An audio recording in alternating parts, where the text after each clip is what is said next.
আপনারা দেখতেছেন যে এই যে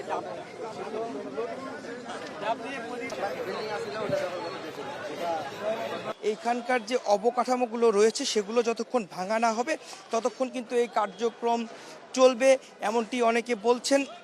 হচ্ছে বারবারে যেন কোনো মানুষ এই ভাঙা কার্যক্রমের সময় কোনোভাবে দুর্ঘটনা কবলিত না হয়।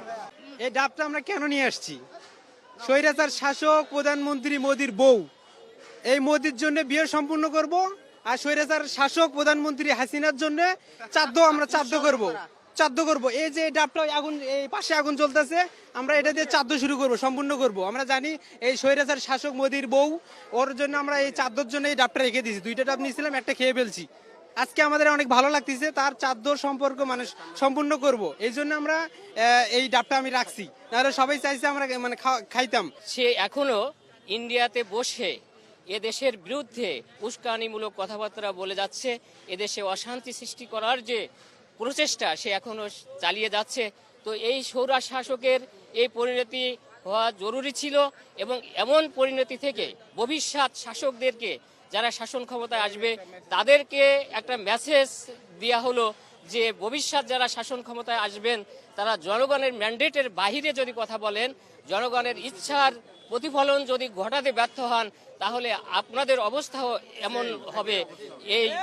এটাই হবে, এই জনগণ আপনাদেরকেও ছাড় দেবে না। জুলাই 36, টার্গেট ছিল 32, আর 32 এখন ধ্বংস করে আমরা এখন প্রাউড ফিল করতেছি। আর এখন এখানে বাথরুম স্থাপন করতে চাচ্ছি, যেন এটা আসলে সবার জন্য মানে একটা মেসেজ হয়ে থাকবে যে পরবর্তীতে যেন এখানে মানে দেশে যে আসবে, সরকার প্রধান বলেন আর বিরোধী দলীয় যেই আসুক, সে একবার চিন্তা করে হলেও মানে ভাববে যে স্বৈরাচারিতা করা যাবে না।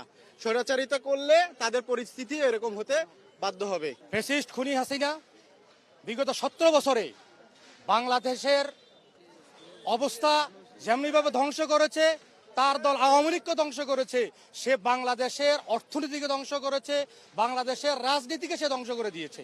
সে পালিয়ে যাওয়ার পরে আপনারা দেখেছেন বাংলাদেশের মানুষ তাকে পালিয়ে দেওয়ার জন্য গণভবনে লক্ষ কোটি মানুষ যেভাবে ঝাঁপিয়ে পড়েছে, তাকে এখান থেকে দূরীভূত করে দেওয়ার জন্য এখান থেকে তাকে পালিয়ে দিতে বাধ্য করা হয়েছে। কারণ সে ছিল বাংলাদেশের মানুষের কাছে একজন আবু জাহেল। সে একটা খুনের রাজ্য পরিচালনা করতে চেয়েছিল।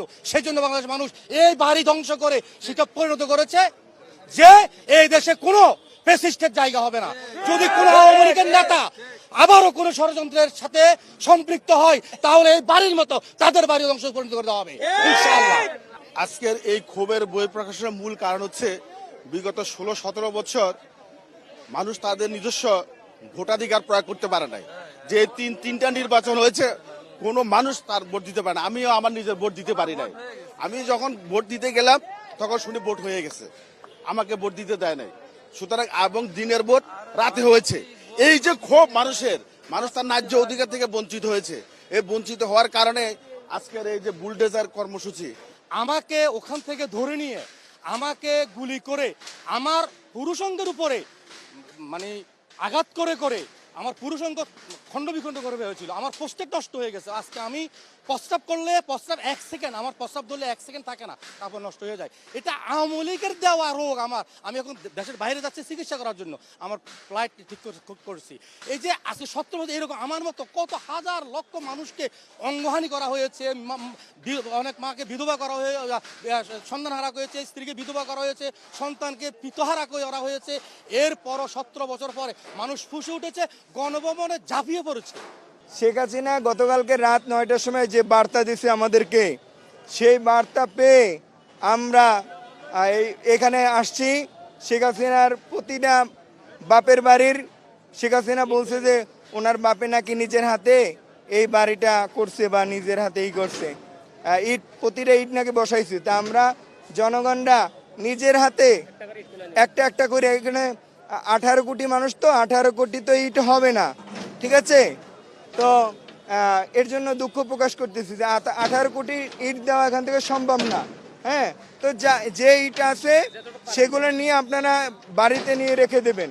হ্যাঁ, এবং গতকালকের শেখ হাসিনা তিনি তার ভাষণে বলছে যে ছাত্রদের উপরে সে তার বিরুদ্ধে নাকি ষড়যন্ত্র করছে ছাত্ররা, ঠিক আছে? তার বিরুদ্ধে এদেশের জনগণ ষড়যন্ত্র করে নাই, ঠিক আছে? তাকে উচ্ছেদ করা হয়েছে এখান থেকে। হ্যাঁ, ঘাড়, আমরা তো তাকে হাত দিয়ে পাই নাই, হাত দিয়ে যদি পাইতাম তাহলে ঘাড় ধাক্কা দিয়ে জেলের ভিতরে ঢুকাইতো।